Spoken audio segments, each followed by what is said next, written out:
For a Formula 1 race to be peak entertainment, the track must either have extremely bipolar weather, have two drivers fighting like ex-husbands over child support, or my personal favorite, straight up acts of attempted murder. Here are all 24 Formula 1 tracks explained in under 6 minutes.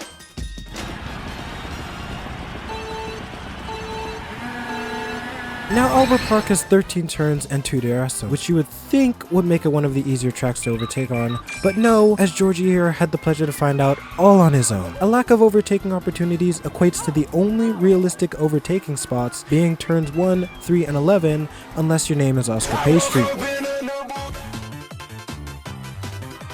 China is owner to the longest corner in Formula 1 that apparently just goes on forever and has such high tire wear that the front tires are just begging to be put out of their misery. It also produced the moment where Lance Stroll apparently forgot where his brake pedal was, rammed straight up Daniel Ricciardo's cheeks, and then proceeded to pin the blame on him. Now, if that isn't peak entertainment, then I can't tell you what is. Then we have Japan, a track where the majority of your lap time can be made up within the first sector if you're a selective bred racing machine, or completely hucked out the window if your name is Jack Doohan.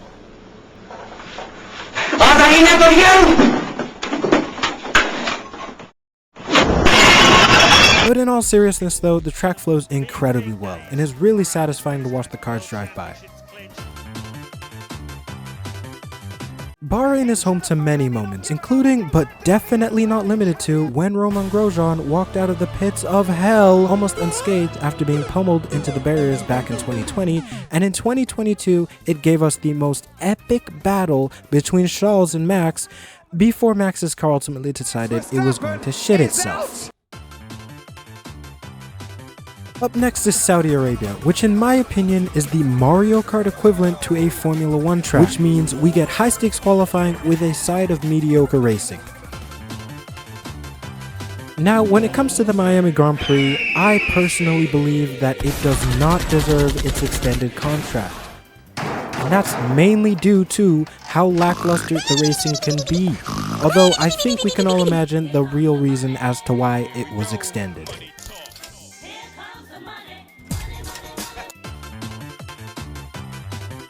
Imola has one really cool corner, that is turns 11 through 12, but that's essentially all the track has going for it. Although it is a bit depressing that Formula 1 is replacing another icon for, I kid you not, another street circuit. I'm gonna be sad to see this one go. Now, Monaco is a track where track position is literally everything. And the part that makes me feel like hopping off the cliffs of Monte Carlo with Charles Leclerc is if you qualify anywhere under P10, you may as well accept your fate and toss up the wheel because your race is over before it even started. The Spanish Grand Prix is the home GP for Carlos Sainz and Fernando Alonso. But in terms of wheel-to-wheel action, the track falls short of Alonso's beautiful Spanish Tango gritty, and the racing looks more like this.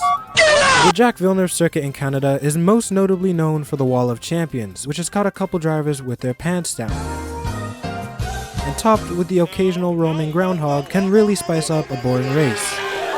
The circuit is slightly hard to overtake on, but definitely not impossible. Austria for a lot of people is usually just a whole bunch of filler and nothing more, due to the dirty air which makes overtaking nearly impossible. Silverstone has the perfect blend of straights, corners, and overtaking spots, which is why it gets the stamp of approval. Now take everything I just said about Silverstone, add some insane elevation changes, and then you're left with Spa. Hungary suffers from the exact same issue that Spain has, as the only realistic overtaking spot is gonna be turn 1. That is, unless the driver in front of you pulls a Lando Norris. And no, my friend, your eyes do not deceive you, that is a 5-minute video of Lando Norris fumbling pole position. Zandvoort is a unique one because of his 30-degree banking corners, although frankly I just believe that the track is way too skinny to be a Formula 1 track. Monza is a track where the cars go so fast, in fact, that the track had to be remodeled after we lost a Formula 1 pillar Ayrton Senna to a deadly crash. Baku adds yet another filler race to the Formula 1 calendar. That is, besides 2024 of course, which is when Sergio Perez and Carlos Sainz decided to kiss each other's cars. Singapore is just a carbon copy of Monaco, which means absolutely zero overtaking. And then we have Austin, Texas, which is one of the most glazed Formula One races from fans and especially the drivers. Rightfully so though, because it has produced the most satisfying set of corners and the most heavenly qualifying lap in Formula One history. Mexico has been on the Formula One calendar for years, but still hasn't had a single drop of rain grace the track during a race. Brazil has a solid 50% chance at rain, which means we get a 10 out of 10 performance from one of these three guys, and I can't mention it without Max's storm lap. Las Vegas is a rip-off Monza. Qatar, well, what happens when you have modern, fat Formula One cars racing on a MotoGP circuit? The answer is nothing. And finally, we ended off with Abu Dhabi, which is just severe PTSD for every Lewis Hamilton fan, including me.